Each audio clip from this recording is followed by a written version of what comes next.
ஸ்ரீ முருகப்பெருமான் திருவடி சரணம். அனைவருக்கும் வணக்கம். இந்த பதிவில் நம்ம ராசி, லக்னம், பாவகம் அப்படின்னா என்னென்ற ஒரு விளக்கத்தை தான் பார்க்க போகிறோம். சரிங்களா? இதுதான் ஜாதக கட்டம். சரி, இந்த ஜாதக கட்டத்தில் ராசி அப்படின்றது பார்த்தீங்கன்னாக்கா சந்திரன் எங்கே இருக்காங்களோ அதுதான் இந்த ஜாதகருடைய ராசி. இப்போ இந்த ஜாதக கட்டத்தில் சந்திரன் தனுசு ராசியில் இருக்கிறாங்க. சரிங்களா? இந்த தனுசு ராசியில் சந்திரன் இருக்காங்கன்னா இந்த ஜாதகர் தனுசு ராசி அப்படின்னு அர்த்தம். ஓகேங்களா?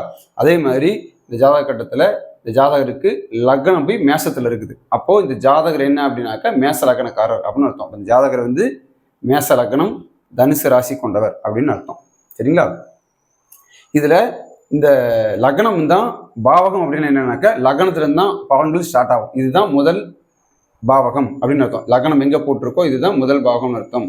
இதில் தான் லக்னத்துக்கு உண்டான பலன்கள் ஆரம்பமாகும். சரிங்களா? இப்போது ராசி அப்படின்னா என்ன அப்படின்னாக்க ஒரு குழந்தை பிறக்கும் பொழுது சந்திரன் எந்த ராசியில் இருக்கிறாரோ அதுதான் அந்த குழந்தையுடைய ராசி. எந்த நட்சத்திர சாரம் பெற்றிருக்கிறாரோ அதுதான் அந்த குழந்தையுடைய ஜென்ம நட்சத்திரம். அதே மாதிரி தான் அந்த குழந்தை பிறக்கிற நேரத்தில் சூரியனுடைய ஒளி எந்த ராசியில படுதோ அதுதான் இந்த குழந்தையினுடைய லக்னம். சரிங்களா? இப்போ இந்த குழந்தை பிறக்கும்போது லக்னம் சூரிய ஒளி மேசத்தில் பட்டிருக்கு. அப்படிங்கிற என்னன்னா மேசத்தில் இருக்குது அப்படின்னாக்கா அது குழந்தை மேச லக்னம் அப்படின்னு அர்த்தம். சரிங்களா? இப்போ இந்த பாவகம்ன்றது எதுக்கு அப்படின்னாக்கா பலன்கள் இருக்குது, பாவகம் உருவாகும். அதாவது இந்த இடத்துல இருந்து தான் ஜாதகருடைய பலன்கள் ஸ்டார்ட் ஆகும். சரிங்களா? இப்போ இந்த ஜாதகருக்கு நீங்க தாயை பார்க்கணும் பலன்கள் அப்படின்னாக்க 4ஆம் இடத்துக்கு வரணும். 4ன்னா எங்க? லக்னம் 1, 2, 3, 4. இந்த 4ஆம் பாவகம் தான் இந்த ஜாதகருடைய தாயினுடைய நிலைமையை பற்றி சொல்லும். சரிங்களா? ஆமா. இப்ப இதே இந்த ஜாதகருக்கு தந்தையை பற்றி நம்ம தெரிஞ்சுக்கணும்னா இது 9ஆம் பாவகம். தந்தை ஸ்தானத்தை குறிக்கிறது 9ஆம் பாவகம். சரிங்களா? அப்போ இந்த இடத்த பார்க்கணும். இதுதான் இந்த ஜாதகருடைய தந்தையினுடைய நிலையை பற்றி சொல்லும். சகோதரம் அப்படின்னா இந்த லக்னத்திலிருந்து நீங்க 3ஆம் பாவகம் 1, 2, 3 இந்த இடத்த பார்க்கணும். இது இளைய சகோதரம் அப்படின்ற அமைப்புக்காக பார்க்கலாம். இதே இந்த ஜாதகருக்கு மூத்த சகோதரம் அப்படின்னா 11ஆம் பாவகத்தை பார்க்கணும். எது அப்படின்னாக்க 12, 11 இந்த லக்னத்திலிருந்து. சரிங்களா? இந்த 11ஆம் இடத்தை பார்க்கணும். அப்போ இந்த மாதிரி பார்க்கறதுக்கு தேவைப்படும். ரெண்டாவது இப்போ இந்த ஜாதகருக்கு ஒரு வீடு, காரு பார்க்கணும். 4ஆம் பாவத்தை பார்க்கணும். அப்போ லக்னத்திலிருந்து 1, 2, 3, 4. அப்போ ஒரு ஜாதகருடைய பலன்களை நம்ம அறிந்து கொள்வதற்கு இந்த பாவகம் அப்படின்ற ஒரு அமைப்பு தேவைப்படும். இது நீங்க மேச லக்னத்துல பிறந்தா இது முதல் பாகம் வரும். இதே ரிஷப லக்னத்துல நீங்க பிறந்திருந்தீங்க அப்படின்னாக்கா இதான் முதல் பாவகம் வரும்.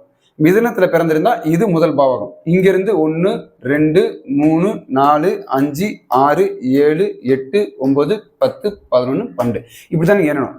இப்போ இதே விருச்சக லக்னம் பார்த்தீங்கன்னா விருச்சகம் முதல் பாவமா வந்துடும். சரிங்களா? அப்போ இங்கிருந்து என்ன பண்ணுவோம்? இதை தான் நீங்க 1ஆம் பாவம் எடுத்துக்கணும். 1, 2, 3, 4, 5 அப்படியே சொல்லி நீங்க வரிசையை எண்ணிக்கிட்டு வரணும். நீங்க எதிர ஒரு லக்னம் இருக்கோ அங்கிருந்து அப்படியே நீங்க கிளாக் வைஸ் ஆரம்பிச்சீங்கன்னா அந்த 12 பாவகம் வந்துடும். சரிங்களா? இப்படிதான் நம்ம பாவங்களை எடுக்கணும். இது எதுக்குன்னா ஜாதகத்துல பலன்கள் பார்க்கறது ரொம்ப முக்கியமா தேவைப்படும். 1. 2வது நீங்க ஒரு வீடியோ பார்த்தா கூட அது பத்தி வச்சுக்கலேன் 1ஆம் பாவக அதிபதி 2ல் அப்படின்னு சொன்னாங்க அப்படின்னா இந்த மேச லக்னத்துடைய அதிபதியாகிய செவ்வாய் பகவான் 2ல் இருக்காங்கன்னு அர்த்தம்.